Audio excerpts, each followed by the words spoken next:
Hi everyone, it's so great to see so many of you being able to join us today. Before we start anything, I just want to make sure that you can all hear me. So can a few of you just write in the chat box yes, or you can hear me, just so that I know that we're on track. Fine, yeah, great. Thank you. Okay, so we at CHC want to support you as we all grapple with new and sometimes challenging experiences through this lockdown period. Health and safety and the return to work is an issue that I know is on a lot of people's minds. Today's session with Luke Pitt, who is a registered consultant and head of safety for TSW training, will guide us through the guidance that is available so that you are able to make appropriate risk assessments for your organisations. Just a few housekeeping items before we start. So all the webinars are going to be recorded and circulated to the sector in due course. We are going to have a question and answer session after Luke's presentation. Because the webinar, because we can't see or hear you, if you do have any questions, please post them in the chat box on the right hand side of your screen. We'll aim to get through as many questions as possible, but if we don't get to your question, we'll endeavour to get an answer and circulate all the Q&As with the recording of the webinar later on in the week. I know that we've received a few questions already, so we will address those questions as we get to the question and answer session. We haven't got long, so I'm going to hand over to Luke now, who's going to present for half an hour before we go into questions. Thank you, Luke.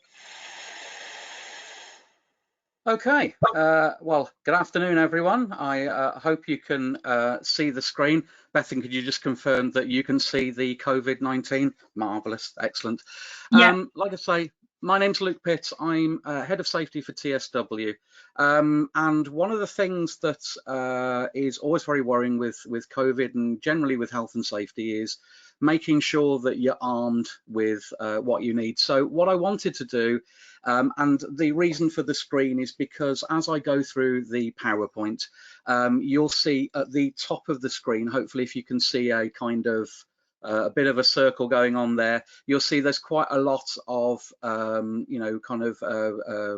documents that I've got up and running, and as I run through, these are the resources that I'm actually going to show you, and that are all freely available as well. So nothing that I'm going to show you is going to cost you any money. So like we say, it's going to be about 30 minutes, and obviously my aim is just to make sure that you have got some food for thought, some resources, a place to start if nothing better, so that when you are gathering information about how it is your business is going to move forward, and what your business needs, you've got a starting point. And like I say, you'll get access to this PowerPoint, and you'll see all the way through the PowerPoint there are links to the resources, and at the top of the screen obviously there are the resources, which I'm just going to show you to kind of see what the content is. Unfortunately, the first thing that I was going to do for those people who really are kind of starting from the from scratch was to show the World Health Organization video, and I do have this online. I hope, oh, that's not the one. And what I'm going to do is I'm just going to talk you through how the World Health Organization started to kind of diarise what they were doing. And I suppose from a point of view of how they responded, realistically, before this became a pandemic, the World Health Organization was starting to talk in, kind of December time of, what was actually happening. And then, as you can see through January and February, the president of the World Health Organization was getting more and more concerned and more worried about the fact that we weren't really doing what we should have been. We weren't working together. There seemed to not be this kind of unity. And like many people, when you think about it, and when we look in all the guidance it's there, I think basically the World Health Organization are holding themselves to account by saying, look, actually we were letting people know, and we did feel that there should be a discussion, and there were warnings about this. And as you can see, they had quite a list of people who were very, very well to do, who started to talk about the fact that this was starting in China. They started to have a look at, trying to diagnose what was going on, trying to get countries to actually commit to what was going on and what they were really, suffering with. And then basically at the end of January, the president of the World Health Organization declared an emergency situation, and started to then say, actually, do you know what? We as a world need to start to do something about this. In February, as you can see here, he said that they had this window of opportunity, that most of the cases at that stage were in China. They weren't actually in the rest of the world, but there were 176 cases that they kind of came across, and started to look to try and push countries and governments to make preparation, if nothing else, to start to look at how it was spreading and start to try and prevent it from getting worse. And he was saying at the time, we really do need to act. As you can see at that stage, then, they were very concerned that this was going to travel outside of China, and that albeit the cases were very small at the time, it's going to be, it could get really, really big. And they called out and basically said, look, if you don't want to wake up, if you don't want to realize what's going on, then basically this is going to, become really, really serious. And they started to talk about pandemic. As you can see here, they convened and they got scientists. What they wanted to do was start to bring evidence together and start to talk about what was actually going on. And in realistic terms, they said, actually there is a real desire to want to collaborate and want to do something about this, but it's not enough, and we feel as if we should be doing more. And they were asking, they repeatedly asked all the time, as you can see on the video, to start to prepare, countries to prepare, governments to start to talk, and starting to treat this very, very seriously. And bear in mind, at this stage, we've had a few other, kind of instance things like the Nova virus and other small, kind of outbreaks of different disease, which never really became as aggressive as COVID-19. And I think what they were worried about is that we were just really almost snowblind to it, and I think people thought it was never going to get as bad as it maybe had have done. But in March, of course, it started up. Of course, cases then worldwide were starting to happen, and I think it became very obvious to the World Health Organization that things weren't progressing as they thought they were going to, that people weren't taking it seriously, as in governments weren't taking it seriously, and that they really do need to pull out the stops. And as you can see, by the 5th of March there, they started then to talk about it being a pandemic. The 11th of March, they said that they were alarmed by everything spreading. And then you can see that as Dr. Tedros started to say, because people weren't acting quick enough, they weren't preparing, they made the assessment on the 11th of March that this was actually a pandemic, and that we need to do something about it. Here's some lovely words that they started to come around, that, not testing alone, not contact tracing alone. He started to talk about, quarantine and social distancing. You can't just do these in isolation, you kind of have to do it all. And that no one measure can be ignored, because we just don't know what it is we're finding. We don't know who's going to get this, we don't know who's got it, and so therefore you can't just be half-hearted about this as a global scenario. You have to start to take this seriously, test, prepare, and then deal with it. Obviously, the World Health Organization were criticized a lot for this video about, trying to almost not doing enough at, any specific time. But I think in general terms, this took everyone by storm. And, the end message that they've always tried to get out with is solidarity. We can only do this together. And I'd really like you to think about this, but, in everything that you're going to do as a company, as employers, that we have to do this together. This isn't just a spectator sport. They can't, kind of ask just the, kind of the employers to start to do something about this.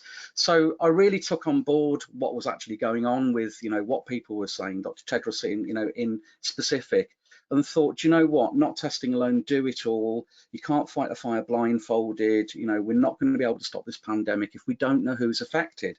And there's another key, isn't it, that, when you look at the World Health Organization figures, they said that 80% of people who are going to actually get COVID-19 are only going to have bad flu.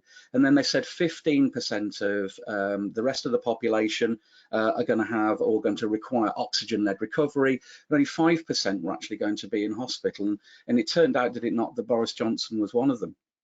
Now, obviously this posed quite a few problems, because what we had to do is treat everyone the same. If you don't know who's actually going to be affected by this, or indeed how they're going to be affected, well, then it almost makes it kind of impossible to, not start to look down the road of blanket ruling. So I then started to think about what is being published now, and I did a lot of research, and this is why I've got quite a lot of things open on my web browser. And what I found was, from the actual government, the guidance from the UK government, about 5 steps to working safely. And obviously what I feel is that although we can't deny that, as nations, England, Wales and Scotland seem to be, kind of uniquely doing their own thing, which I find kind of odd, I suppose.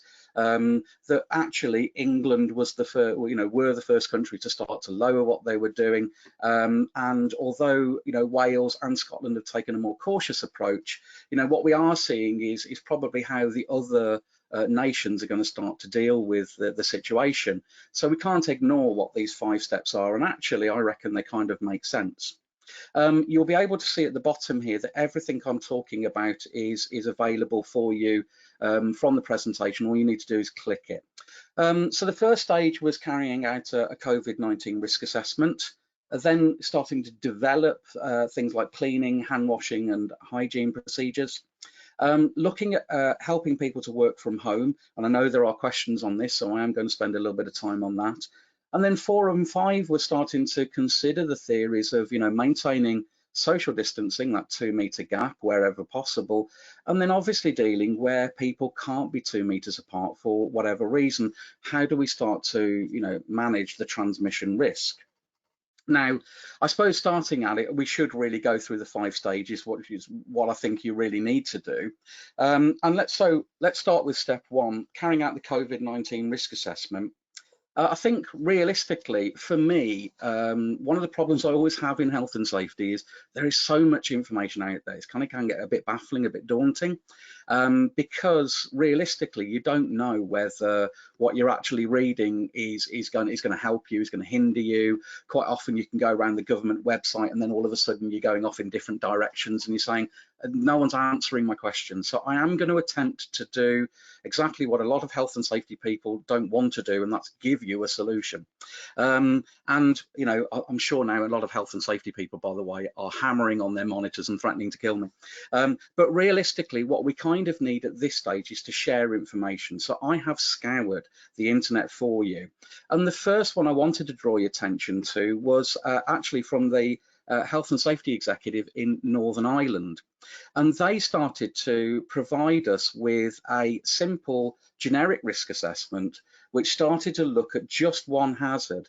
And that one hazard was the spread of COVID-19. And as you can see, what they decided to do was to start to look at who might be harmed. And then, as you can see, and hopefully I'm going slow enough for people to actually see, you can start to see that as they're giving you, solutions, and answers to the questions. Let me see if I can just, kind of up that a little bit. Oh, come on, there we go. Oh, there we are. As you can start to see, when you start to be who might be harmed and how, and the controls and the additional controls, what they start to do is to give you places that you can go to maintain some kind of credibility and up-to-date information. So you can see here that when they're talking about staff, visitors, cleaners, contractors, drivers, vulnerable groups, they're starting to talking about hand washing, which is something that is obviously one of the stages, but they don't just give you the controls required, they also start to look at additional controls, and then they give you really good kind of websites that you can go to for extra information. And I've really taken this on board. This is one change that I think I'm going to make generally in health and safety, is whenever I give information for people, that I also give them where it was I found it. because realistically, if we're being held to account, what we've got to do is say, this was what we thought the problem was, this is how we thought, and what we thought was going to be the hazard. But more importantly, these are all the information outlets we went to, and this is the decision that we made based on what it was we read. And I think then what we're going to see is accountability, that we can hold ourselves to account. And I saw that with the World Health Organization. I mean, they were greatly criticized for what they actually have done in the past, as most governments are for whatever they do, wrongly or rightly. But if you can hold yourself to account, you'll see by most of the wording within some of the other documents that we start to look at, that people are only asking companies to, to account for what it is they're doing and to communicate to their staff, but more importantly, to do it together. This is a joint venture. If we're going to do this, we have to have solidarity. Remember that video, because it's really, really important. As you go down the actual kind of Northern Ireland generic risk assessment, you can see that they talk about things like cleaning and social distancing, and more importantly, they start to give, some solutions. I will tell you now that obviously, because it's from Northern Ireland, there are some links which are also from Northern Ireland, and you are going to have to replace those if you're going to use them for UK ones, if that's what you feel more comfortable doing. So as I started to look at this template, for me, I only respond to seeing these kind of things. I need to see a risk assessment actually in front of me to then say, what are they thinking about and how have they interpreted this information, to then say, right, I think I now know what it is I need to do, and I'm benchmarking all the time. And I suddenly thought, was there anything that out there from one of the major health and safety industry bodies? And I suddenly found something from IOSH, and I say suddenly, I've always known it. Now IOSH have got a really good risk assessment guidance here, which goes along the 5 stages to risk assessment, but actually in context to the coronavirus. And this is a really good document, because as you can see, and I certainly hope that people's screens aren't doing Fruit Loops at the moment, but what you can see here is they start to talk about the risk assessment in itself and what the hazards are and exposure. And as we go all the way down to this document, you can then see that actually it starts to give you questions and considerations about that specific topic they're kind of considering as well. And really, when you think about it, when you as a company are making these decisions, this is what you need to be armed with, isn't it? You need to say, well, look, this is what society is talking about. This is our business. So how do we make the two? And remember, health and safety is a balance. It has to be a balance between the moral, the legal, and the fiscal. If we're going to do it properly, we have to make sure that it's that balance between, kind of those 3 different topics. And so step 1 for me was, almost find out what it is you're up against. And really, when you start to read all of the guidance, how this is relating to your business. Once we know what it is we're up against, we can start to put reasonable control measures in that actually allow us to still run our business, to still have some kind of contact with our clients, albeit that it's got to be controlled, and, kind of continue in a kind of semi-normal way. Hopefully the end result is this virus will go away and we can return to normal. But remember, right now, what's most important for most businesses, and I won't lie to you that this is on the mind of an awful lot of small businesses right now, is for the past 2 months, I haven't earned a penny. And so I want to get back to work. So how do we support that to happen? And what I'm seeing is that more and more institutions are really pumping out some very, very good quality information that aren't asking you to, guess it. They're walking you through it, and that's really, really key. So step 2 then, as we go on, is starting to develop cleaning, hand washing and hygiene procedures that the government have kind of thought about. And obviously you'd be remiss if we didn't go to the NHS. You can see that the guidance here about hand washing and hygiene. When I started to go through this, I started to look at, kind of videos that we might be able to use as toolbox talks. And, believe it or not, I have seen people not wash their hands properly and not follow hygiene procedures. And so what we're doing is we're not leaving anything to guesswork. What we're doing is we're saying, look, you really do need to wash your hands. There is a proper way of doing it. I've even myself hummed happy birthday a few times. I'm not embarrassed. But realistically, how do you do it? But more importantly, when you look at your business, how do you then start to look at welfare and say, well, how do we keep 2 meters distance? Are we going to have to clean these toilets a hell of a lot more than we thought we used to? If you're doing it once a day, are you going to have to do it 2 or 3 times a day? And then starting to say, well, who's going to be responsible for this? So you can see here that this step 2 was starting to look at how we kind of clean, how we put guidance and trying to communicate with people as and when they're doing it. And regular toolbox talks, just to keep the focus on mind, going to places like the NHS, really handy, because it's not you saying it as a company, you're just facilitating it. You're going, we're going to follow this guidance because it is credible and it's what we should be doing, and I think that's really good. And remember, there is a kind of a theory at the moment that goes on to say that we should be doing more virtual kind of training to blend in what it is and the message that we're pumping out to businesses, so that what we can do is say, look, when you're ready to start this off, when you're ready to consider it, then here's a guide, a step-by-step guide that you can look either on YouTube or online or virtually, whatever, and you can start to refresh your memory at the time that you need to look at it, not undertaking training and then 3 weeks later trying to remember what was actually spoken about.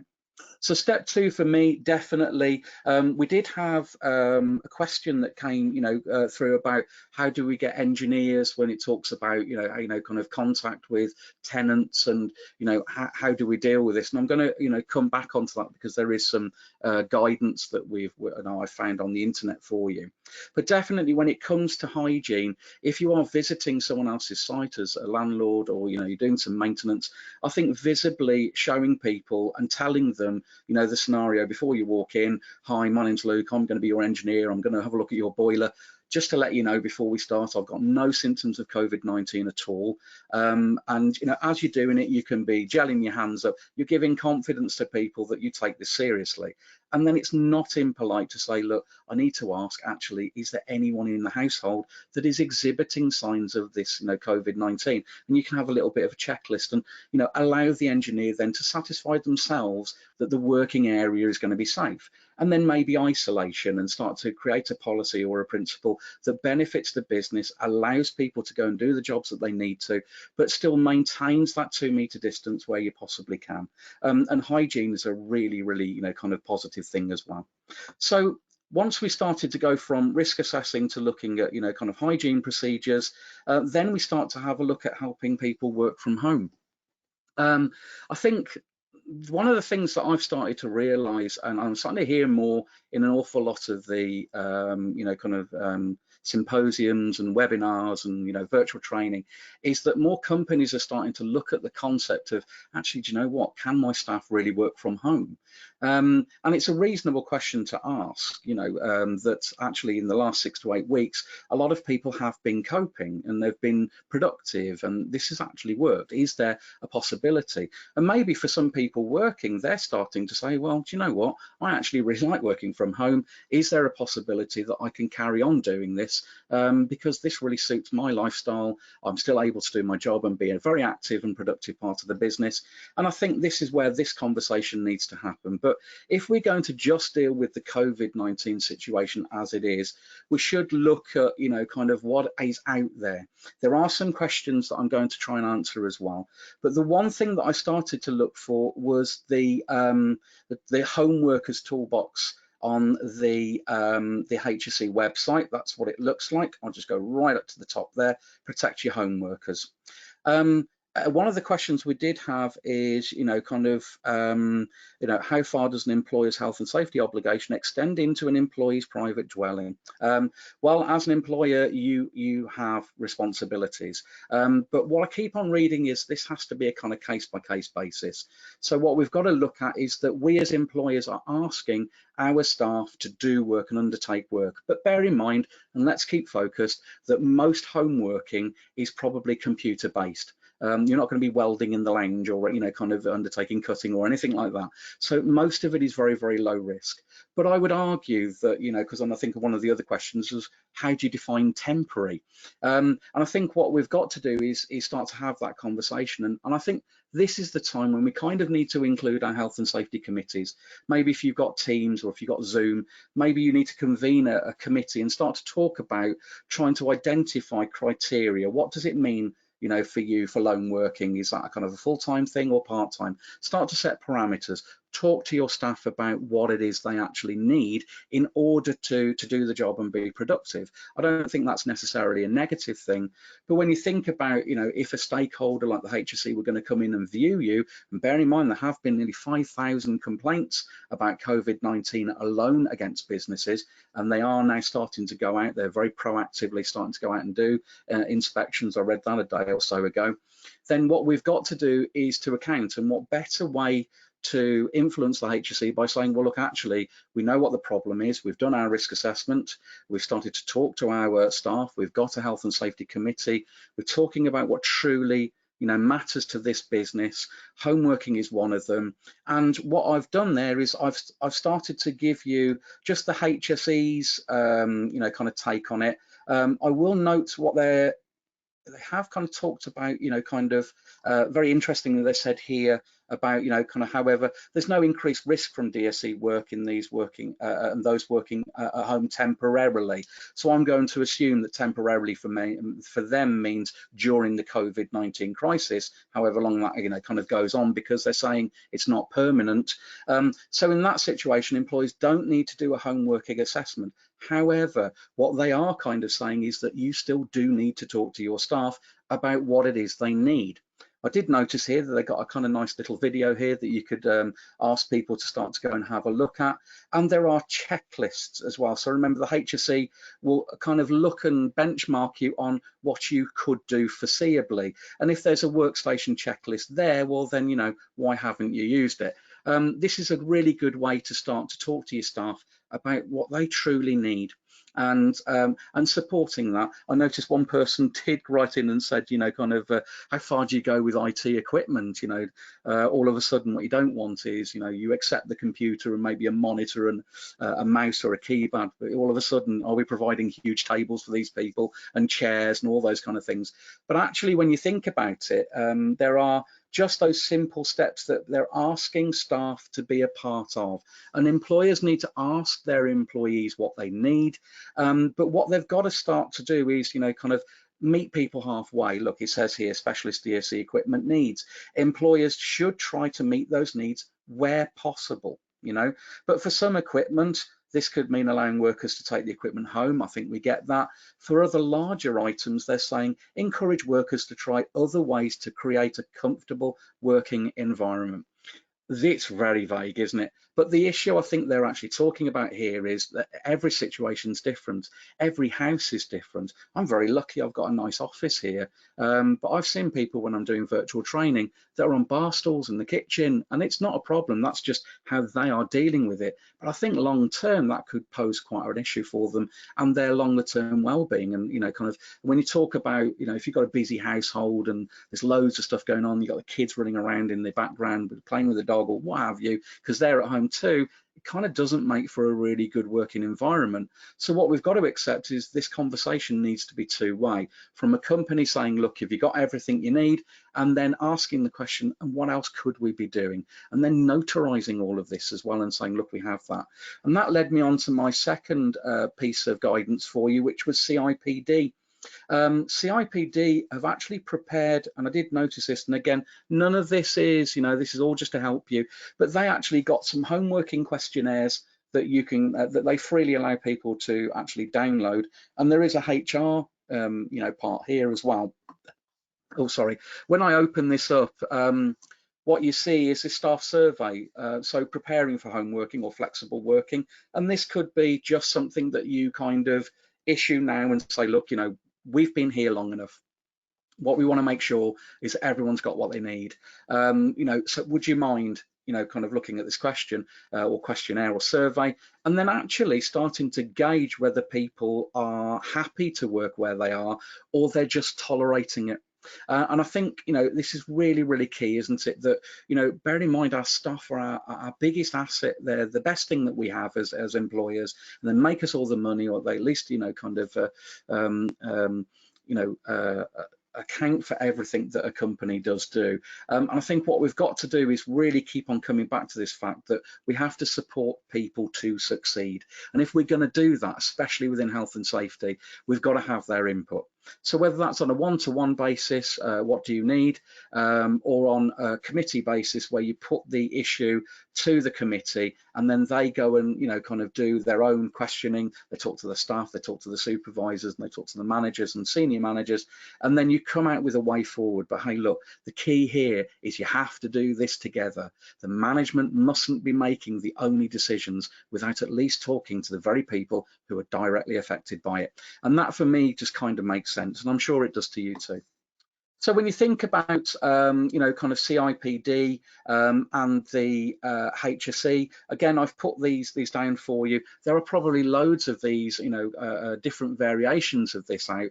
But again, what I've tried to do is to give you something that is a starting point to allow you to start to think about where you as a company want to go. And remember, if you're the people who are going to be held to account, then you need to be satisfied that you're doing everything. Remember what the World Health Organization president said, Tedros, was it Dr. Tedros? And he said, we can't just do these in isolation, we have to do it all. And if you are not going to do parts of what we now know are good practice, then you have to be able to justify your actions in your risk assessment. And talking of risk assessment, just because you're doing a COVID-19 risk assessment doesn't mean the problem's solved. I feel that this is a really good time to start to review everything that you're doing and all of your risk assessments, because in one way, shape or form, everything that you do and all of your risk assessments are going to need to have this new viewpoint of COVID-19, whether it be isolation, whether it be working together, working in close proximity. You're going to have to start to rethink everything that you're looking at. And what better way than to review your business? And hey, look, maybe you may come out of this being a little bit more slicker, proactive. You might save a little bit of money.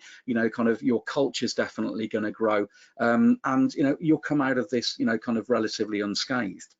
So section 3, helping people work from home, is really could be quite a contentious issue, but what I'm going to say is the HSE have tried to meet us halfway and say, look, we are an enforcer, but what we've got to be is realistic. And I'd like you to take that on board as well. Be realistic about what it is you're trying to achieve. And if we're realistic, then what we can do is start to support people where they need it on a one-to-one basis. But then, kind of, if people are okay where they are and they sign and they do the survey, then as a company, what more can we do? There was actually about doing fire drills and, there were, I think it was pat testing. My view on this is, yeah, hey, look, if you provide equipment from, your business into a person's home, pat testing, of course, only tests the leads, the electronic leads to the equipment, not the equipment. So yeah, look, if you're providing leads, I think every year or so, whichever you feel is is in your risk assessment, you should really pat test them. And I think that's another reason, isn't it, to come and talk to people about their workspace and then say, look, we need to do this pat testing. How is everything, and are you coping okay? I started to see an awful lot about mental well-being as well, and I thought that was a really good idea to start to talk to people about their mental well-being as well, because some people who might be alone might really thrive on it, and other people might feel very, very isolated, and we need to deal with both. So don't ignore these kind of things, because remember, if we're going to get a really good business, a cohesive team, if we're going to work together and get that nirvana and culture that we're all going for in a business, then we need to do this together, and we need to be realistic about it. So step 3 about working from home, I found those two and I certainly hope they help.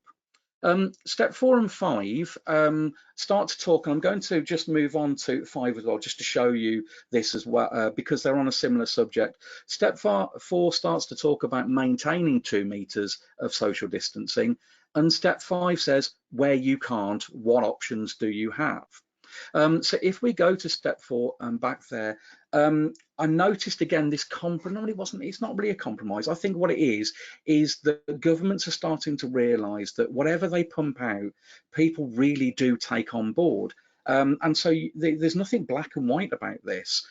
So when I read about the Welsh Assembly, there's a lovely quote they put into here, and they said that the Welsh Government wishes to make clear that while the requirement to take all reasonable measures to maintain a distance is an objective test that is intended to be applied consistently, it's neither an absolute rule that has to be applied all of the time and in all circumstances, nor is it a test that will apply in the same way in all circumstances.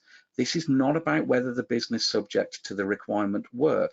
It's about it's about the way they work. It's about taking proportionate action where it's practicable to do so.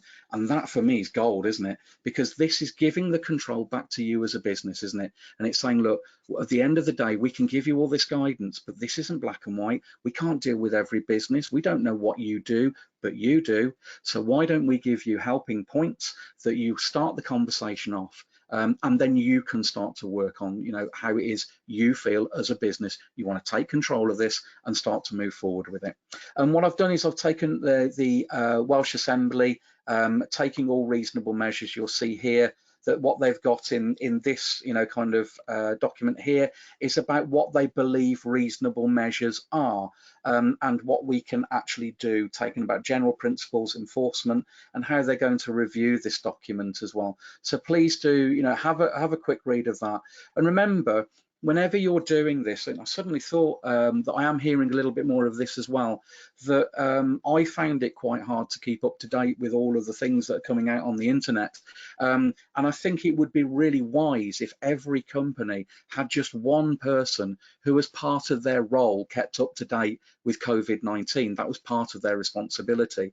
Because I think once you do that, you can start to see the changes, you can start to see where the Welsh Assembly or the British government or Scotland or Northern Ireland are actually going, and then you can start to plan in. And planning's the key, isn't it, when you think of success? So what we've got to do is say, look, actually, as changes are happening, and you can see the Welsh government are poised to start to lower the restrictions and lower isolation, but that everyone's still very cautious about it, isn't it? Starts talking about localized isolation within parts of every nation, just to cap if they start to have spikes, rather than telling the whole country that they've got to get back indoors.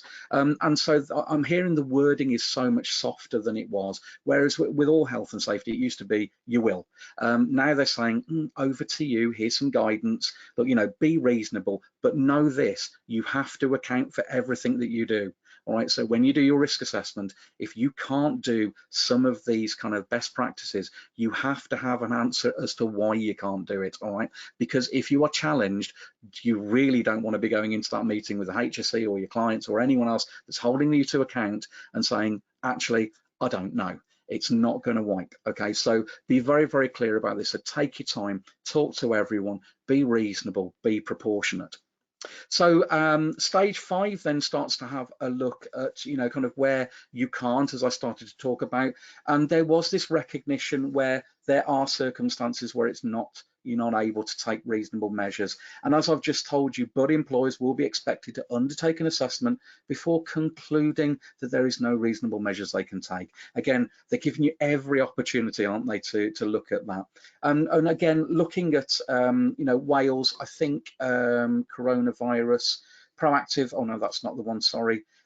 Looking at there we are. There's no hard and fast rule of what constitutes a reasonable measure. All right. So when they're talking about whether you can or whether you can't, the guidance doesn't provide an exhaustive list. That wasn't their, modus operandi. What they wanted to do is to, objectively ask people to consider what it is they're doing. And again, look, if you can't do this, then you have to be able to justify why it is you can't do it.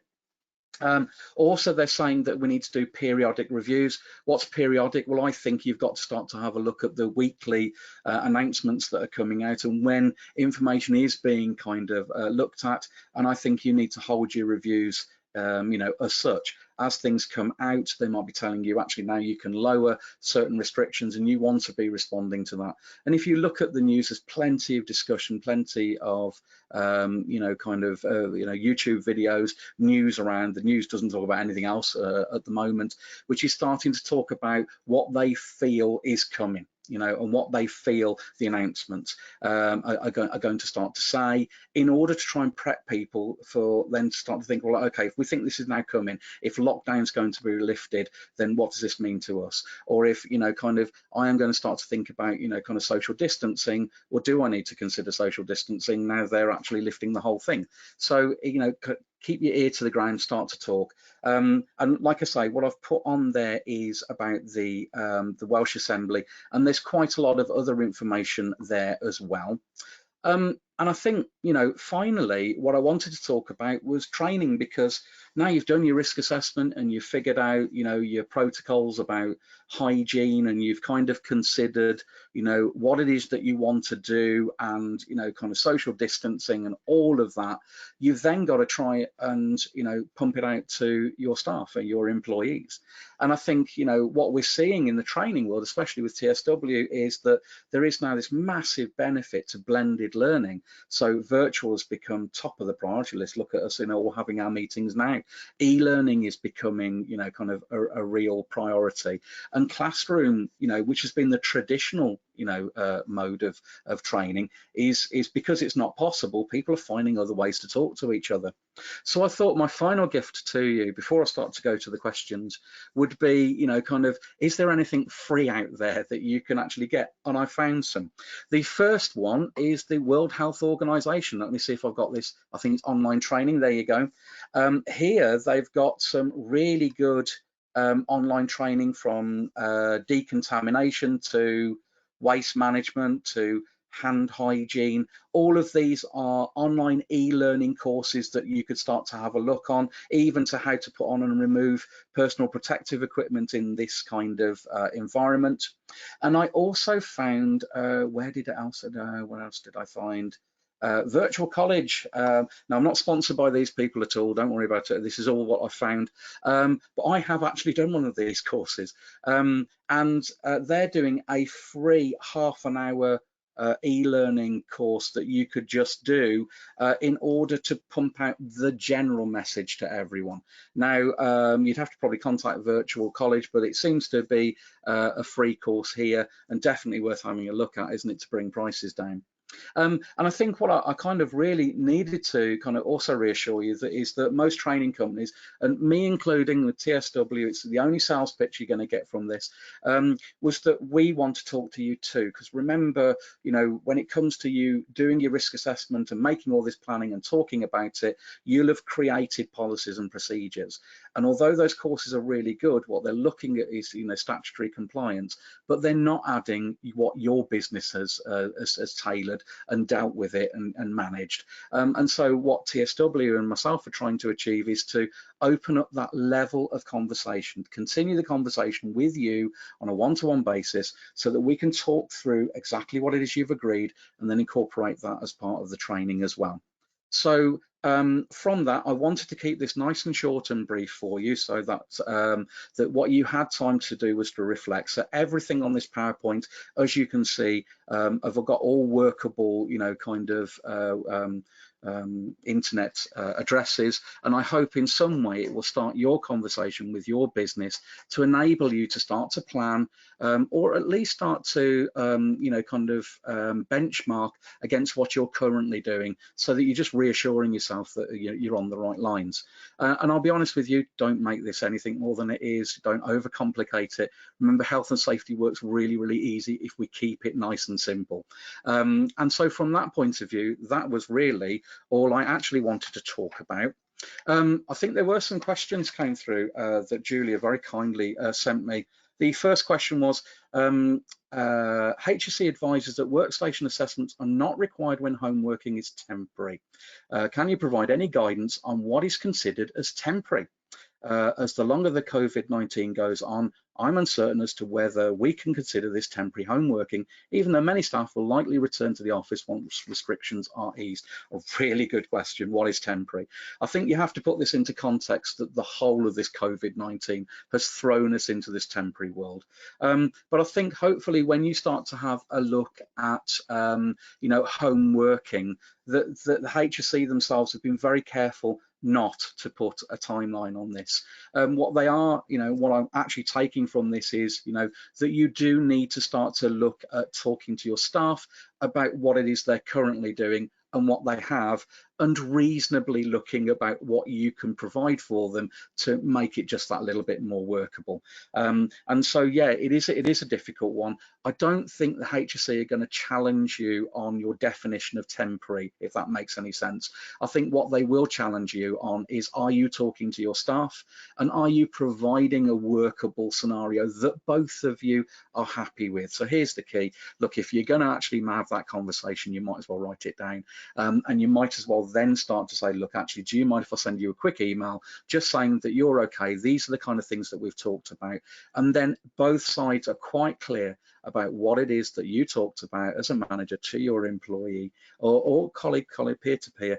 And then you can then start to work forward and then say, in this time, and this could be a 6-month temporary measure, we decided this is what we were going to do. And the longer it went on, the more we started to talk about whether there were other things that were reasonably practicable to start to do. So I hope that kind of answers that question. The second one I got is, do employers' health and safety obligations differ for temporary home workers and permanent home workers? Well, hopefully what you'll say is, here is your answer. As an employer, you have the same health and safety responsibilities for home workers as for other workers. So realistically, the way I think about it is, anything that you do as an employer, anything you ask your staff to do, means that you as an employer have responsibilities, and you have to manage this process. Because realistically, even though the guidance has not been relaxed, but they're starting to, kind of talk about what's actually realistic and achievable, I think we still need to do that. And as an employer, we need to reflect that we've had these conversations and that we're doing everything that we possibly can.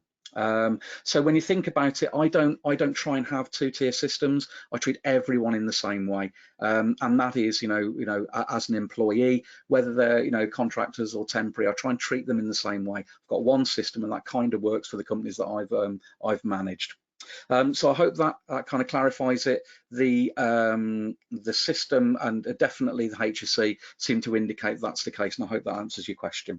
The penultimate question I had is, one area I'm particularly struggling with is, what level of IT equipment, office workstation equipment, should an employer provide to home workers? And I love what you've said there, but with larger office equipment and adjustable desks and chairs. I suddenly thought, and forgive me for this, of Big Bang Theory. If you remember when Koothrappali bought his own desk in there, and it just basically covered the whole of the office. And I suddenly thought, you're absolutely right. We can't be sat there hauling this massive amount of furniture into people's houses and going, ta-da, because it really doesn't work like that. And actually, I would dare to say that most homes, most people who are working from home have got to make some kind of compromise. What I would say is, look, depending on the work that they're doing, there are simple things that we can do, but I think it's got to be a conversation between the individual who's staying at home and working and the company about what they're going to agree to. Maybe, there could be a contract made if they're going to start to work home permanently. I've read a bit about that. And what you can start to do is talk to each other. Remember, you're asking them as the employer to do a job for you, and now we're starting to realize that actually there's another location that they could use, and this may be something we can consider. Or we'll also say that when it comes to home working, not every home, not every person is not going to always work. In fact, sometimes I would dare to say that it's probably better if that employer goes back to kind of the business premises, because there are just too many problems and you just can't get over it realistically. But when you're talking about kind of larger office equipment, you're absolutely right. How far do you go? And I think that's got to be, and can only be, a conversation with you and your employee. The final question that we kind of started to look at was, how far does an employer's health and safety obligation extend into an employee's private dwelling? Because the home becomes a workplace. I've seen everything from provision of basic IT equipment along with DSE self-assessments, only through to site visits to employees' homes by health and safety officers and PAT testers with full health and safety and fire risk assessment completed, and checks on lighting, flooring, with the provision of first aid kits, smoke and fire alarms and circuit breakers. Wow. I think what we've got to do is proportion here. I think everyone's house is always poses problems. And remember, there's nothing about health and safety that's black and white. It's all grey, really, when you think about it. That's why we need to do risk assessments. So I would argue that we do what we think is necessary. I think there should be a conversation about, when you think about how it is you're going to get out, and kind of, is there a potential for a fire to break out, and what do they have there?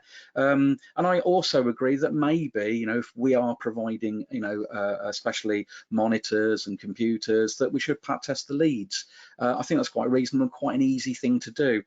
Circuit breakers, wow, okay, never come across that one, I'm afraid, where I've thought that a house was so dangerous wiring wise that I thought that actually, do you know what, we need to change all the electrics in the house. I think that's when you've got to make a decision, isn't it, that maybe home working is not for them. And I think what we've got to do is we've always got to look. Do you remember how I said every business looks at the legal, the moral and the fiscal? And I think this is where the fiscal starts to come into it, doesn't it? Look, if you're going to have to spend £50,000 just to get the house okay in your own mind, is this really worth it? And then what happens if they leave?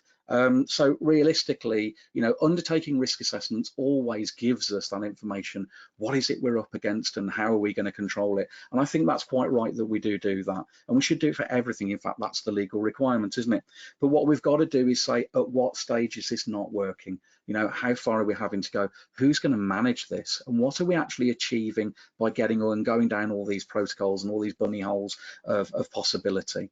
They do bring up about first aid in the home workers as well, about as well as the the isolation, the mental health. And I think that's a very difficult question to answer as well, when you think about if people are at home, and we talk about their home environment needing first aid requirements, then yeah, that is very, very difficult. But I would also argue that the work that you're asking people to do generally at home is purely computer based. And so yes, people can have heart attacks, yes, people can collapse, but they could at work as well, and maybe you don't even know about it. So what we've got to do is have these chats, and I think that's where I like the CIPD form about health issues, about ongoing conversations about people's health and well-being, so that maybe we could start to control that and manage it. And if that means that you have regular contact with people so that you can just touch base with them, but also gauge how well they are and deal with that, and that's the way that you deal with it, because reasonably that's all you can do, well then so be it. And I think as long as you write that down in your risk assessment, and when you do your one-to-one, you email people, so you've got this record of all of those conversations.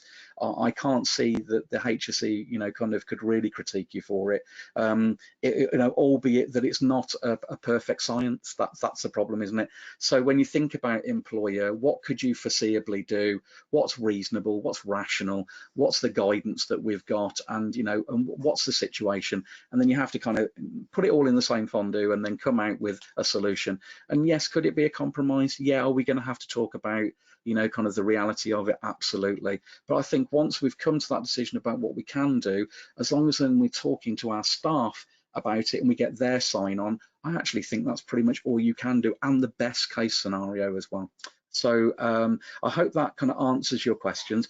If you have any specific issues, then please let me know, and I'll be more than happy to talk to you. So I think, Bethan, that's all I got.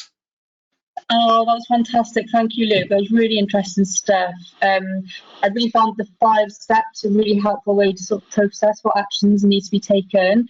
Sure. We are sort of running out of time a bit. We've got a couple of questions here, but if anyone does have any other questions, put them in the chat box anyway, and we can always look to answer them afterwards. So we've got the first one about risk assessments. I think that was in step 1, wasn't it? So we've been asked about publishing the risk assessments on our website, but would publishing them on our internal intranet and then a statement for tenants on our website noting what we're doing be suffice? What would you suggest we let tenants / the public know about? Well, I think when it comes to risk assessments, we shouldn't really hide what it is. An open book policy is always the best policy for me. Let people know what it is you're doing. Remember, one of the biggest problems that I find in health and safety is that we tell people the end result, but we don't tell people how we got there. And so then you start to get a resistance. Does that make sense? So unless there's real sensitive information in there, which you feel by telling people is going to have, be businessly or have a business critical issue or GDPR, do you see what I mean? I think we should consider all of those. Then I think, why not tell people everything, spread the word, be proud of all the work that you do and the decisions that you make. But more importantly, if you're going to get questioned about it and it's already on there, then you can refer people to your website and then they can read for themselves what it is you're deciding and how it is you're perceiving problems. I think you're absolutely right. And I think one of the most important things really that came out of Granville as well was being transparent and open with tenants. So I think that's really, really important. We've got another question here. Now that health and safety and well-being is having a higher profile and talked about more and more because of COVID, how can we keep momentum up with staff? I think it's regularly talking to them is the thing. And when you have your committee meetings, making them virtual, I think the virtual meeting is a good thing. I'm doing loads more cafes where you can just talk about anything within the business, so there's loads of more opportunities where what we can start to do is really bring health and safety to the forefront of everything, that's business. And remember, I've always, in all of my classes, made sure that people understand there's a business case for health and safety, that if you are looking at what it is you're actually doing and, through risk assessment, you're breaking down everything that you are doing and looking for opportunities. And by doing that and by talking to our staff, we're helping them understand and have a hand in what directly affects them. So keep up that good work, keep on applying pressure, shout it out from the rooftops, get your supervisors and your managers involved as well and train them in the policies. I ask all the time when I do courses, how many of you have actually read the company policies and procedures? And unfortunately it's woeful, mainly because they're usually kind of this big, but it is kind of sad, isn't it, that all that work goes into that commitment from the company to the staff. And we're not celebrating that. We're not saying, look, as a company we do quite a lot. And I think actually what we should do is celebrate all those employers out there who work really, really hard to try and create a safe working environment and try and keep it balanced and try and make money at the same time. It's a difficult struggle. So what we should do is keep on celebrating what we do right and celebrating it with our staff so they want to do health and safety and not forced to do it. And you're absolutely right, we've got to keep on grab the bull by the horns and carry on going, shout and scream, in a positive way, of course, and keep talking. Great. One of the best examples, and I won't go into it now, that I've seen of that is the London Olympics 2012. So if anyone wants to have a look at that afterwards, it's a really, really good example of how you can keep up morale with health and safety staff. I'm going to be cheeky and squeeze in one more question here and then we'll wrap up. Given the emerging agenda around track and trace, is there a clear definition of close contact? I'm particularly thinking about returning to the office and narrow corridors, for example. Yeah, it's really good here, and I think what we've got to do is put context to it. When you think about the virus itself and how it spread, they talk about coughing and they talk about small little bubbles of water flying around, vapor almost. So I think when you're passing people, if you've got a corridor and you can see someone coming, stop where you are, allow them to come past you and then walk past them. Let's be sensible about that. But I don't think we're ever going to get away from absolute 2 meter rule. And so proportion. Let's talk. I mean, TSW. If you go to the TSW building, and this is not to critique them, they've got a really old building, and I'm sat there thinking, how on earth do you go to the kitchen, go to the toilet without going down a narrow corridor and potentially coming across 4 or 5 different people? And so what we've got to do is start to talk these problems through and agree a strategy with each other that we think is more reasonable. Should you be wearing masks all the time? Absolutely not. And when you see all the guidance that the government are giving, they're saying, look, if you're in an open environment or if you're with each other, you can't do the social distancing and that's the only thing that you can do, then use it. But actually, do you know what? talk to everyone about it, and then start to find an acceptable way forward for everyone. And like the president of the WHO was saying, we don't know who's going to be affected, we don't know what we're up against, so all of these precautions are sensible, and we should try and consider everything. But it is what it is. Mm-hmm. Great, thank you. Thank you so much, Luke. That was so interesting. Loads and loads of useful stuff in there. I really hope that was useful for our members. Hopefully it's given you some tools to be able to confidently transition out of lockdown. Like I said, if we didn't answer any of your questions, we will put them to the expert and answer them for you afterwards. This has been recorded, so I'll send out a follow-up email with the link if you want to share it with colleagues, and with any answers that we've answered afterwards. But yeah, it's 3 o'clock now, so I know everyone's probably got somewhere else to be. So thank you so much for coming, and thank you so much, Luke, as well. See you all again soon. Thanks a lot. Bye-bye. Bye.